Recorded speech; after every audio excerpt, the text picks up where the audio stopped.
I'm your host, Christene Marie, and I feel particularly privileged to be here with you tonight, even as I was welcoming you to the Knowing Show. I just felt really, I guess, grateful tonight that I have this show and that those of you who tune in do. And, it's been a number of days, close to probably 190 at this point, that I've been going live since June.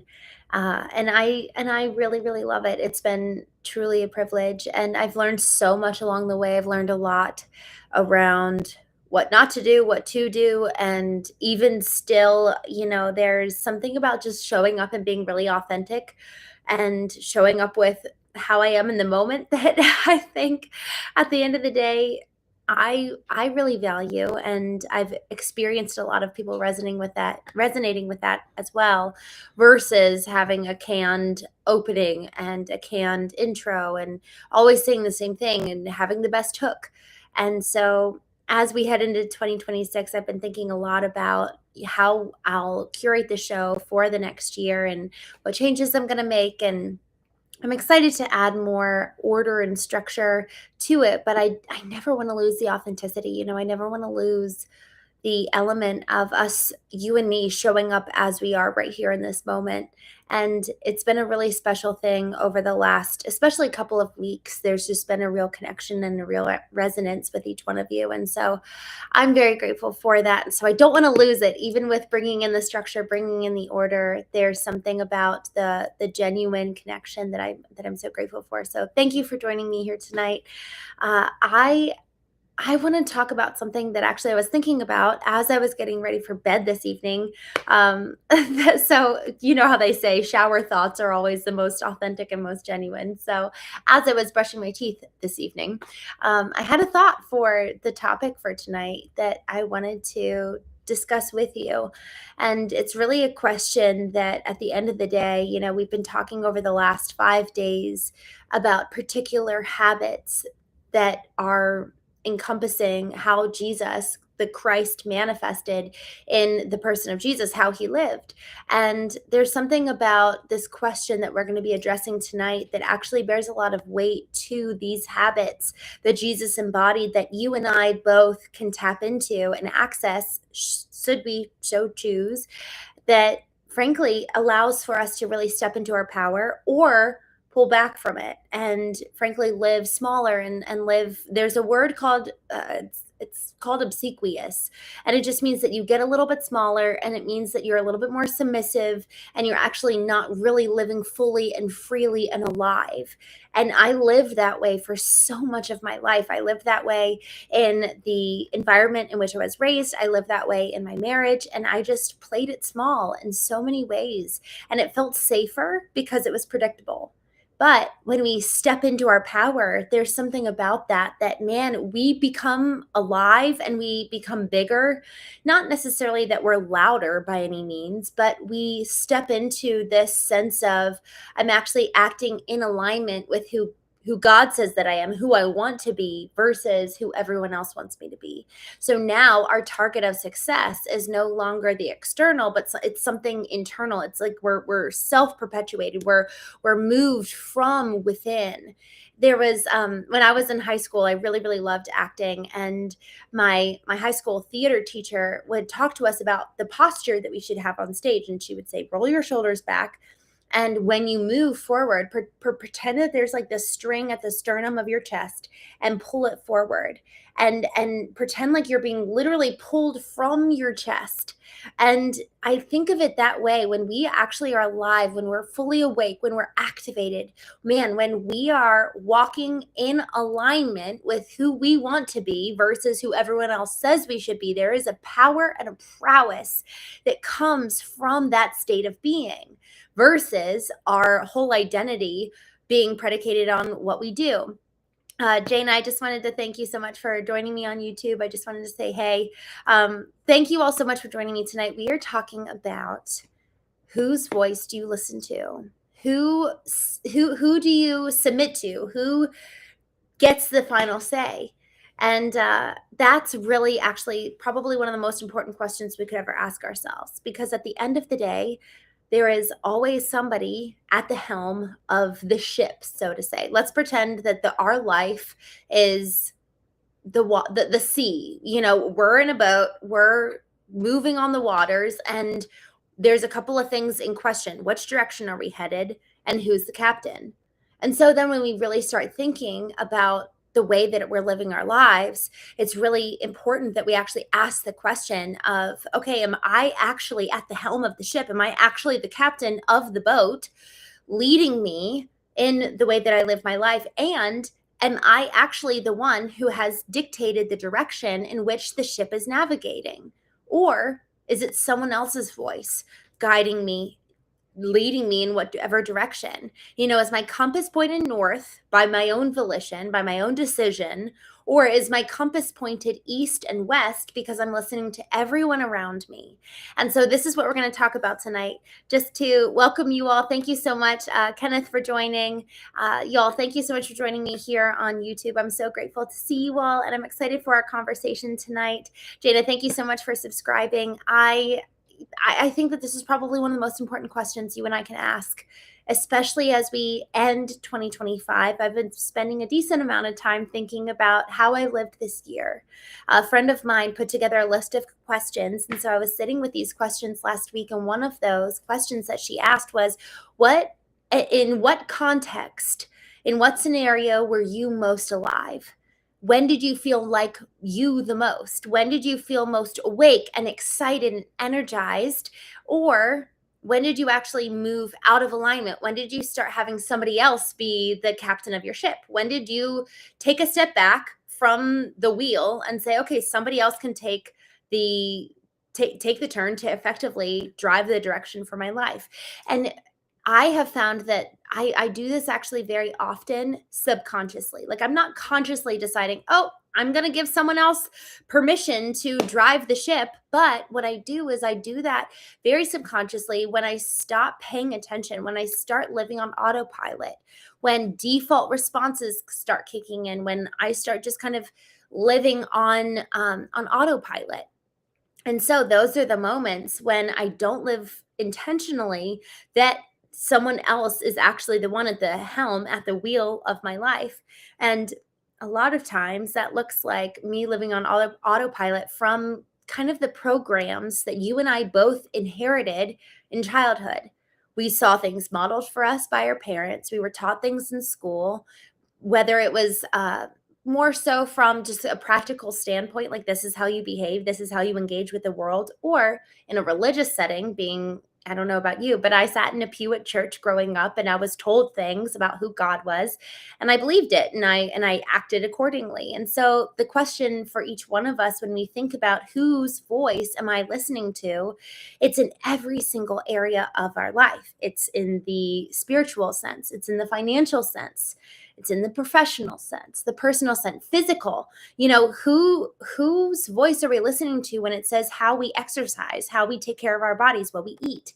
And so in this regard of the question, whose voice am I listening to, it actually is really important that we analyze and kind of do an audit in every single area of our life. And it doesn't need to be a deep audit, but it needs to be one where we consider, what is this is a question that I've been asking a few folks, and that I've been asking myself lately. What is my ideal? What's my target that I'm shooting for in each one of these categories? Again, physically, financially, professionally, relationally, spiritually.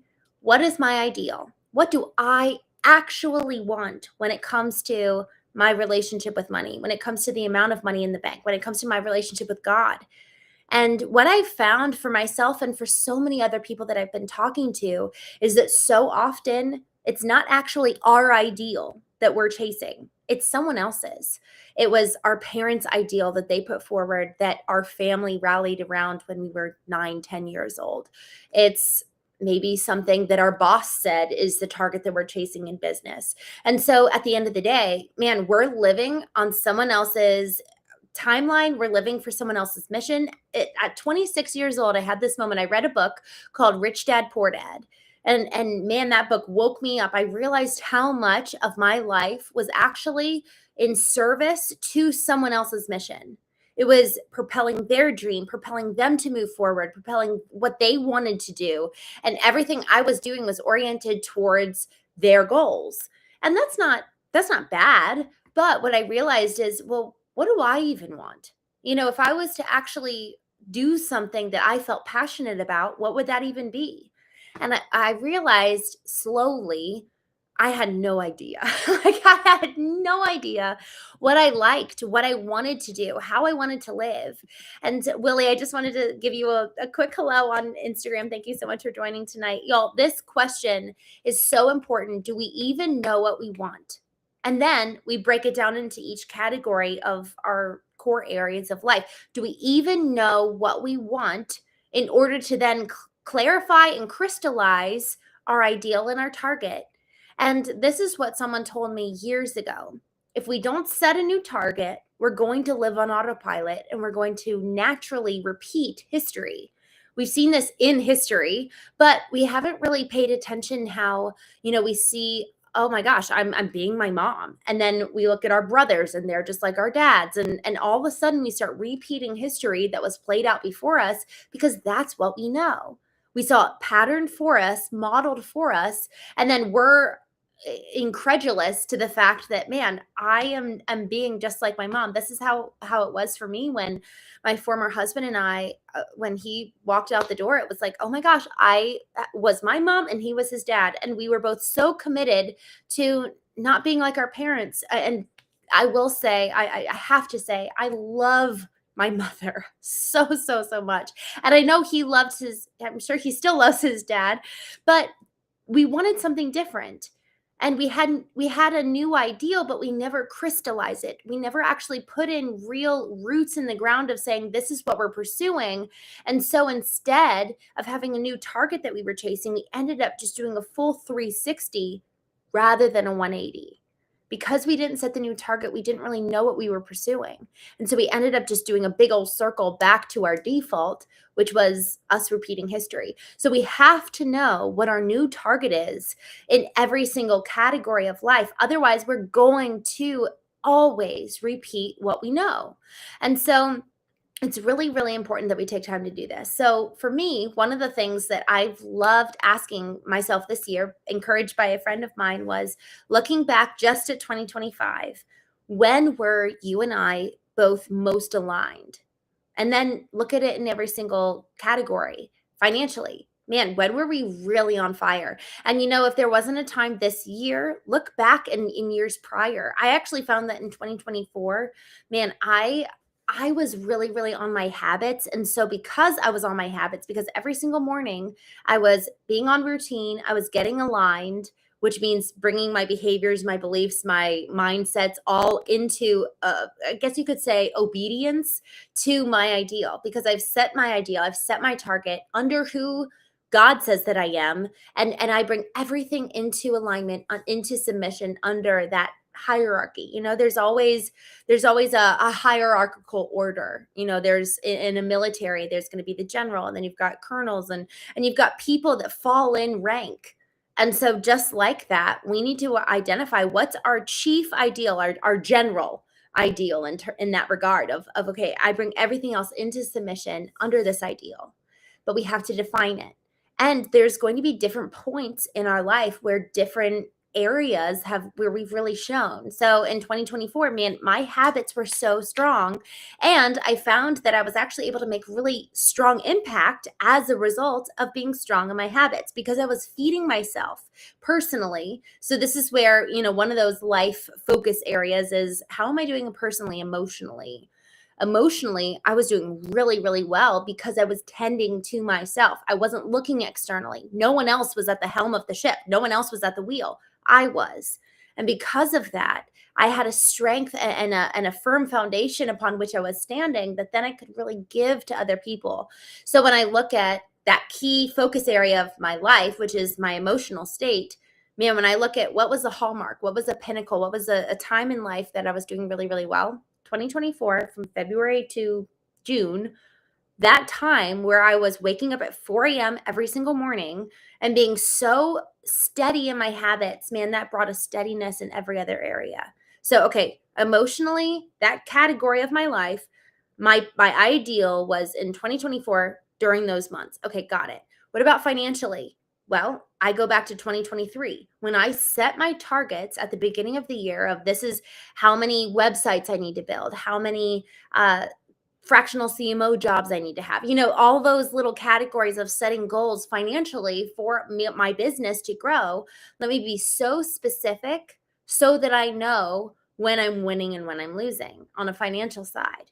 The more clear I was around the financial goals and how I was going to get there, the more I was actually able to, I guess you could say, live in subservience and in obedience to that. And when I say subservience, it's almost like coming into a submissive state. And y'all, that's actually a really big goal for me this upcoming year. It's hard. It's really, really hard. I've had a lot of freedom over the last 3 years, a lot of travel, and it's been so fun. And I feel like I've lived a very wonderful, beautiful life. And I'm realizing as I look in the past, man, there's been so much growth on the heels of habits. And habits for me are most consistent when I'm living in one place, doing the same thing every single day. And so my goal for 2026 is to actually be so predictable and have predictability lead to peace, which leads to partnerships, and that ultimately leads to positioning. And when I say positioning, I mean like literally the ability to have real impact. There's a strong position. It's reliable. It's robust. Willie, I just saw you say here, passion, mission, habits, all in action with intention. Intention, y'all. Willie. I'm so glad that you said this word, intention, because I was diving into this word probably a month ago, intention, and I sent an email out to my newsletter list. The concept of intuition or intention, I'm sorry, when you really dive into that word, intention is something that actually involves every single part of us. It's our mental faculty, it's our emotional faculty, it's spiritual, it's our physical body, it's every part of us. We activate and bring into, it's like the embodiment of alignment is intentionality. But it's not just, we can't just be intentional mentally, we can't just be intentional emotionally. It's every part of us actually needs to be in agreement that we are going to pursue this one thing, and then we move forward. It's like when, again, to use that military analogy, if a general gives a command, everyone says, okay, we're going in that direction. People don't question it. They don't slap back or clap back and say, I'm not going to do that. People aren't sitting on their laurels. They are ready to go at the behest of the general. And so, are we the general? Are we the one calling the shots in our lives? And here's the comforting thing. We're not doing it alone. It's not you and I operating blindly. We've got a lot of support. Well, we've got every single one of our intelligences with data. And let me unpack that. So we've got our intellectual intelligence, our IQ, which has been trained since we were in 4 or 5 years old. Our IQ has been established and cultivated since school. And then we've got our emotional intelligence, which has data about the past. It's learned things. It's learned things about people. It's learned things about places. It stores it in our physical body and alerts us when we're heading into danger. So we've got the EQ, the emotional intelligence. We've got the IQ, the intellectual intelligence. We've got artificial intelligence. This is insane. We are entering an age and an era where we've never had more support than ever before. Where, man, if we want to pursue something, we have all these little bots here to serve us, to support our mission and what we're moving forward to do. And we've also got our spiritual intelligence. We've got a direct access, a direct pathway to God. We are never alone. We constantly have support. We constantly have someone in our corner at all times, where if we don't know, we always have someone we can turn to. And so back to the last 5 days that we had leading up to Christmas around the 5 habits of Christ here that we've had on the Knowing Show. The very first day, Sunday, this week, we talked about the core habit of Christ was that every single morning he would pull aside and spend time with his Father alone. And y'all, this is probably the most important thing. And even this morning when I was doing my vertical alignment, which is my time to make sure I'm the one at the helm of the ship, I'm the one who's the voice of the general, not other people. And man, that this time is so important. I was reminded this morning, I was in prayer and I just felt like God really encouraged me and reminded me, y'all, we have to take this time in the morning or whenever you choose to do it and view it as really a holy time. It's really this beautiful and sacred opportunity. Proverbs 1, that's where I felt led to read this morning. And I felt like God reminded me the fear of the Lord is the beginning of wisdom. The fear, so I looked into that word fear. I'm like, okay, what does fear really mean? And and that word fear, the Greek root of that word means yes, to be struck and be terrified, but it also means to be in awe, to be in reverence. So the question is, who and where have we placed our reverence? Are we revering man? Are we revering God? Who ultimately are we revering that then allows us to call the shots? Y'all, this is a really, really important question. Whose voice, is the one in the driver's seat? And the thing is that yes, if it's our voice, if we're the ones at the wheel, good, and who who's in our board of directors?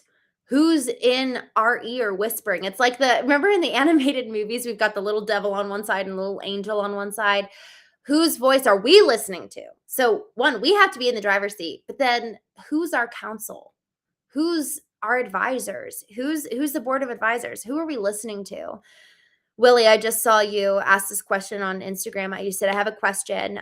You just shared how much you enjoyed your travel and experiences of the last 2 years, and you mentioned being predictable in 2026.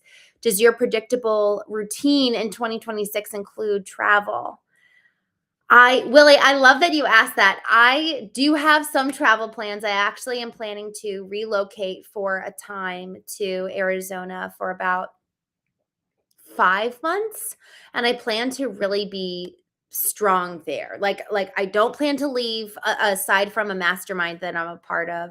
A mastermind is effectively a group of professionals get together and it's centered around a common theme or a general topic. And so this one is more so around marketing and integrating artificial intelligence in the marketing field. And I have a marketing business. But aside from that, I plan to be in Arizona for about 4 or 5 months. And then I don't know after that. I will say last year I was in Paris and France for 6 weeks. And then no, I'm sorry. Yeah, Paris, France for 6 weeks. And in addition to that, I went to Italy. So for 6 weeks I traveled between Paris, France, and Italy and multiple places within Italy. I went to Croatia as well during that 6 week time. And then I went to a couple different countries on a cruise with my parents. And then Man, I'm trying to remember where else I went. I went to Canada for a couple weeks. So I would anticipate I'll go back to Canada at some point this upcoming year, but I don't intend to be as busy as I have been. Because really the predictability piece, this is really where I feel like it's so important for me. And this is just where I am right now. And I actually am planning to take it quarter by quarter rather than kind of making uh, I guess you could say widespread statement for the entire 365 days of 2026. I'm really planning to lean in to the predictability, to establish new habits for myself. Because man, I served as fractional chief marketing officer along with my team for a company where it really like absorbed all of our focus. And we moved away from that client last year. And I found myself, man, just really in creation mode. And so now it's like, okay, let me step back into discipline and have my creation be harnessed and almost like leveraged by discipline. So I've got a really strong foundation that I'm standing on and also boundaries of discipline to house creation so that I continue to create and continue to build, but it's within a system. Yeah, dedicated focus. That's exactly what it feels like. So one thing around focus and around predictability that I'm thinking about is that peace does not mean that it's boring. peace actually can be exactly what I make it and what I make it to look like, as long as it's a heart posture. And so I have to remember that, because at one point I started feeling a little bit trapped before I even started being predictable and disciplined. It was like, oh my gosh, I'm losing the freedom.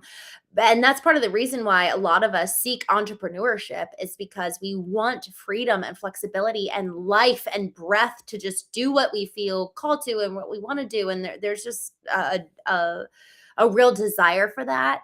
And so as I made peace a real aim for this year, I had to remind myself that peace externally can look however I want it to look like. Peace is really an internal pursuit. So that was important for me to realize. And frankly, realizing that I can still have freedom while pursuing an internal state of peace was really helpful.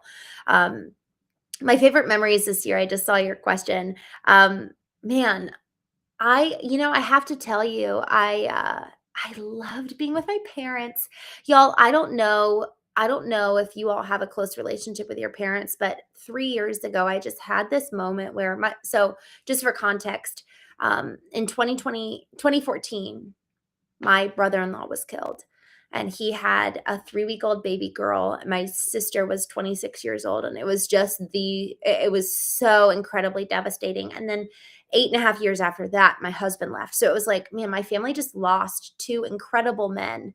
Um, and it was just so sad. And 3 years ago, I just had this moment where I realized that I don't know how long I have my parents for. I don't know how long I have my dad. I don't know how long I have my mom, and I just want to invest in that relationship so much. And so it was literally 7 days until they and my 2 younger sisters were boarding a plane to Rome, and then boarding a boat to take a 12-day cruise. And 7 days from then, I just literally bought a ticket and flew to Rome the next week with them, because I realized, I was like, man, if I don't do this, I'm always going to regret it. And so I think that in terms of my favorite memories from this past year, that was it was so life-giving. And y'all, that's a really important thing. So when I think about these life categories and these life focus areas, we're talking about, yes, financial, yes, professional, yes, personal, physical, but what about relational? What kind of a life do I want to build? And y'all, when we think about this, why are we asking these questions? Why are we analyzing these life categories and these life focuses for us? It's because of legacy, because our legacy is built every single moment, every single decision we make. We are building a legacy.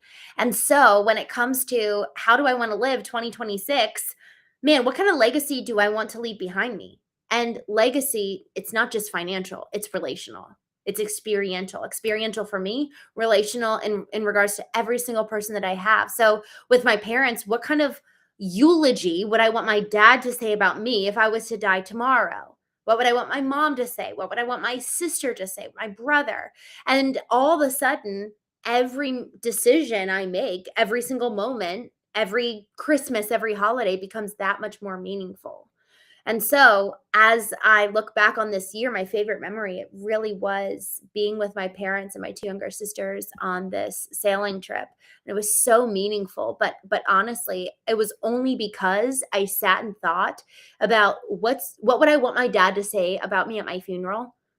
The next week I was flying to Rome to be with him for this cruise. And so it's really important that we take stock of, what do I want? Not just relationally, how do I want to show up in relationships, but what do I want in every single relationship? And so this conversation of, man, what kind of life do I want to live? It takes time. It really takes time to get so laser focused. And Willie, you said this. You said here, what does it say? Dedicated focus. And I love how you said this right here on Instagram, creating peace in daily routine while delivering your mission. Oh, I love that. Y'all, that's so good. And so it's really a question of, how do we want to live every single day? How do we want to show up? What do we want our relationships with other people to look like? What do we want our bank accounts to look like? How do we want to spend our time? Because this is what I realized. I wrote my eulogy when I was 30 years old. I turned 30, and I wrote it. And what I realized was that I actually was saying things that I thought I believed, but I wasn't living my life according to that. So one of those things, and Willie, you brought this up on Instagram, was travel. I wrote in my eulogy a couple years ago when I turned 30 that I wanted to be very well cultured, but I wasn't living that way. I actually wasn't traveling for the purpose of being cultured. I was traveling for speaking engagements or networking, and I wasn't actually investing in the environment that I was visiting. And so in that realization, I either had to come to grips that I need to change the way I'm speaking or I need to change the way that I'm living because my beliefs and my behaviors are not aligning right now. And so, as I realized that, I ended up changing my behavior and I ended up traveling with intention. I went to the UK for 5 weeks, and my sisters came with me in 2023. And then I visited a bunch of other places and Italy and Greece, and it's just been so fun since. And now, as I'm looking at my eulogy again, I'm realizing, okay, I did the travel piece. Cool. I am in a good place there. I'm living in accordance with how I want to end my life. But there's a lot of other ways. Now let me focus in these other regards and other directions. Here's something that and I think this is actually really, really important. About 4 years ago, I realized that I was so blind to myself on an emotional level. I had never dove into my emotions. I had never honored emotions. I had always viewed emotions as weakness. And so for the last 4 years, I've really been cultivating an awareness. Emotional intelligence has two different definitions or two different parts of the definition of emotional intelligence. The first part is to become aware of, be able to express and convey and be in control of one's emotions. And then the second part of it is the ability to handle interpersonal relationships with empathy and with wisdom.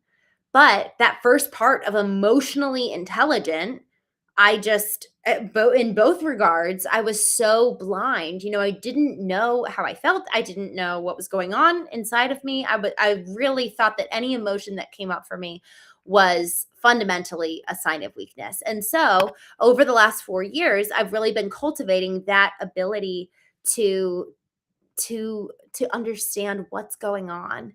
And y'all, isn't that just that's like that's such a privilege, to actually know who we are. There's I think it was Socrates that said, maybe not, I don't know, but he said, "Know thyself." And there's something around that that's like the greatest privilege of being alive, that we actually get the opportunity to know who created us, the creator, and us ourselves, the created. And in knowing the created, we get to also know the creator all that much more. And so that's just like the greatest privilege of a lifetime. And so over the last 4 years, I've really been studying this. But when we think about, okay, I've gotten really comfortable in this area, in this topic, in this vertical. So when we think about our life focus areas, which ones are underdeveloped? So emotionally, I was underdeveloped. Over the last couple of years, I've been focusing on that. Okay, now what are the other areas that are underdeveloped that I need to focus on this year? Well, this year, I really need to focus on discipline. And that's something that I'm already like, oh gosh, that's going to be hard. And I know I need that. I know I need that because when I look back at my life, the times I've been most impactful for myself and for other people is when I've been so on my habits, so in routine, so in alignment with who I want to be and how I want to live. Um, so y'all, thank you so much for joining me today. I'm gonna go ahead and jump off tonight. I know it's late, but Willie, thank you so much for joining tonight. I love what you said here. As you speak, so it shall be. It is so incredibly true. Just one last thing here. For those of you on YouTube, thank you so much for joining tonight. Devin, I'm really grateful for you guys. I want to share one thing that as I wrote my eulogy when I turned 30, I ended up reading that on a daily basis for about a year. And it was so helpful to remind me who I want to be. It was so helpful to bring me back into focus of, okay, this is how I want to live, who I want to be, who God says that I am. And that brings the stability and rootedness in truth when we hear all the voices around us, when all these other voices are vying for the wheel of our lives and vying to be at the helm of the ship, we get to say, no, I know who I am and whose I am. And in that, there is a security and a confidence that allows for us to keep building and keep going when it's like the going gets so incredibly tough. So, Garcia, thank you so much for joining tonight. Dan, metal shredder, thank you for joining tonight. Y'all, I hope you have a wonderful evening, and I will see you all tomorrow.